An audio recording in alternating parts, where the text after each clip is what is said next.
Fala pessoal, tudo bem? Estamos aqui reunidos no dia 10 de junho de 2020 e vamos ler hoje o capítulo 5 e 6 da primeira carta de São Paulo a Timóteo.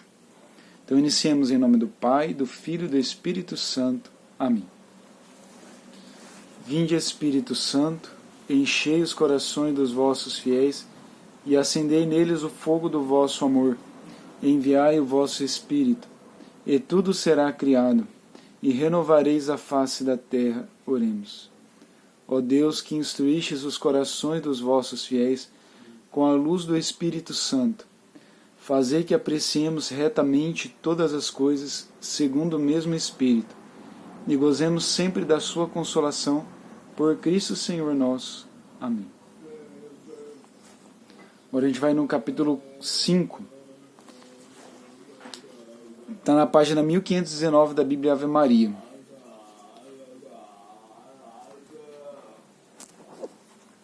Então, lá no versículo 1, vamos começar assim. Ao ancião não repreendas com aspereza, mas adverte-o como a um pai, aos moços como a irmãos, às mulheres de idade como a mães, as jovens como a irmãs, com toda a pureza. Honra as viúvas, que são realmente viúvas. Se uma viúva tem filhos ou netos, como primeira obrigação, aprendam estes a exercer com a própria família o dever da piedade filial, e a retribuir aos pais o que deles receberam, porque isso é agradável a Deus. Mas a que verdadeiramente é viúva e desamparada, ponha a sua esperança em Deus, e persevera noite e dia em orações e súplicas. Aquela, pelo contrário, que vive nos prazeres, embora viva, está morta. Recorda-lhes isto, para que sejam irrepreensíveis. Quem se descuida dos seus, e principalmente dos de sua própria família, é um renegado, pior que um infiel. Poderá ser inscrita como viúva apenas quem tenha pelo menos 60 anos de idade, casada uma só vez, conhecida pelo seu bom comportamento, tem educado bem os filhos, exercido a hospitalidade, lavado os pés dos santos, socorrido os infelizes e praticado toda espécie de boas obras. Não admitas viúvas jovens, porque, ao sentirem os atrativos da paixão contrária a Cristo, quererão casar-se outra vez e incorrerão na censura de ter violado o primeiro compromisso. Além disso, habituam-se a andar ociosas de casa em casa. E não só ociosas, mas também indiscretas e curiosas, falando coisas que não devem.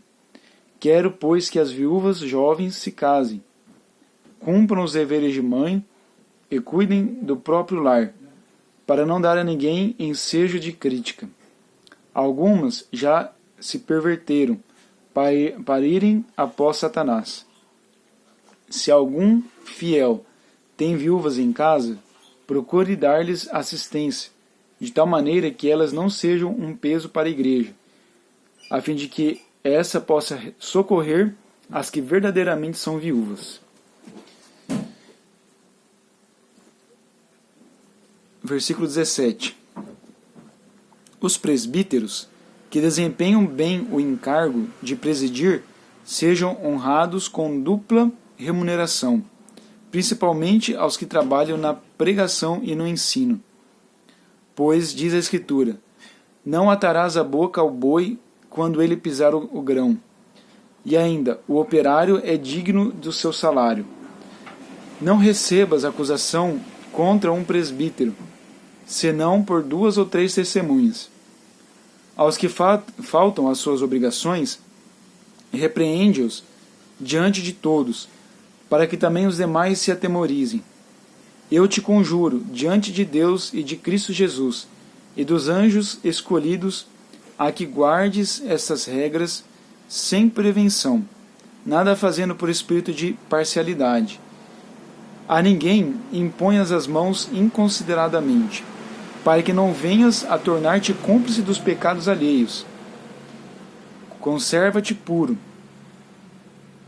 Não continues a beber só água, mas toma também um pouco de vinho, por causa do teu estômago e das tuas frequentes indisposições.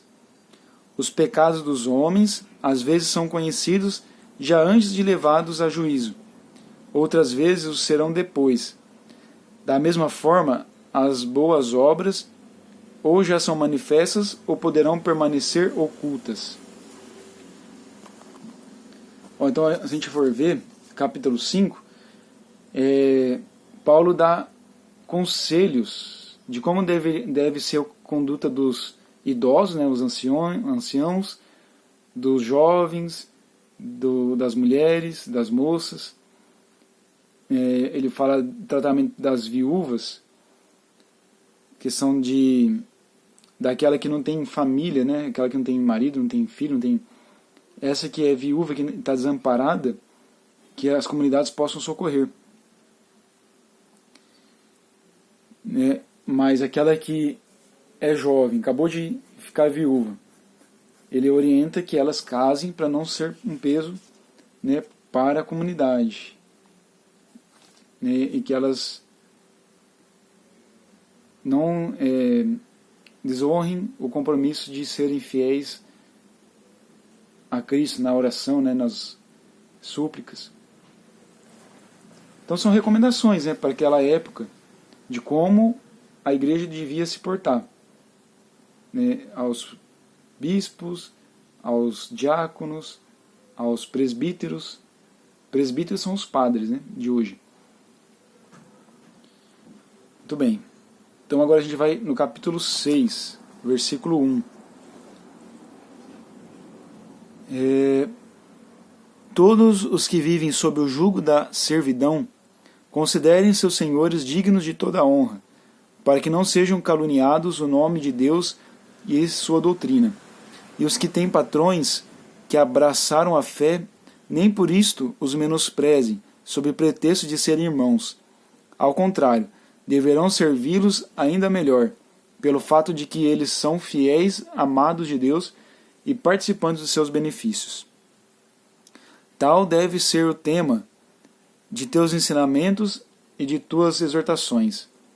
Quem ensina de outra forma e discorda das salutares palavras de nosso Senhor Jesus Cristo, bem como da doutrina conforme a piedade, é um obcecado pelo orgulho, um ignorante, doentio por questões ociosas e contendas de palavras.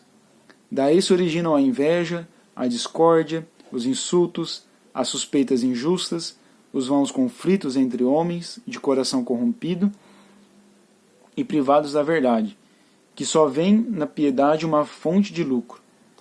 Sem dúvida, grande fonte de lucro é a piedade, porém quando acompanhada de espírito de desprendimento, porque nada trouxemos ao mundo, como tão pouco nada poderemos levar.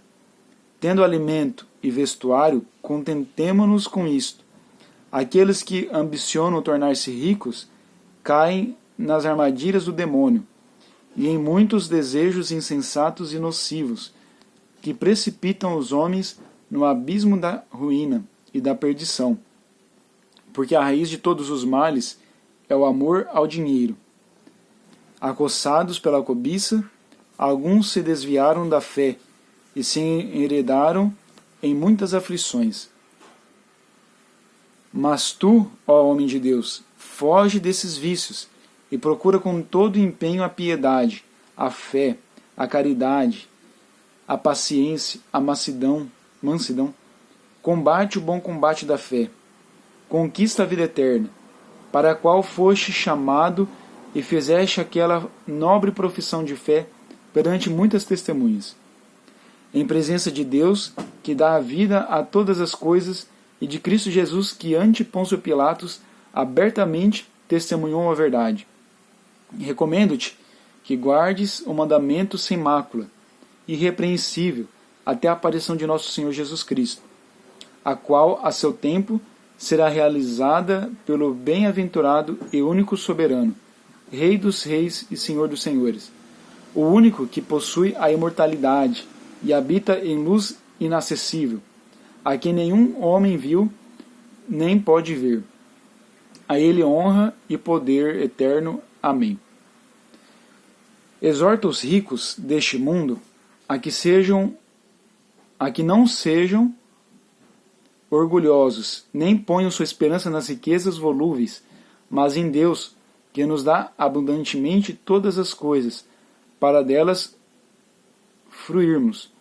Que pratiquem o bem, se enriqueçam de boas obras, sejam generosos, comunicativos, ajuntem um tesouro sólido e excelente para seu futuro, a fim de conquistarem a verdadeira vida. Ó Timóteo, guarda o bem que te foi confiado.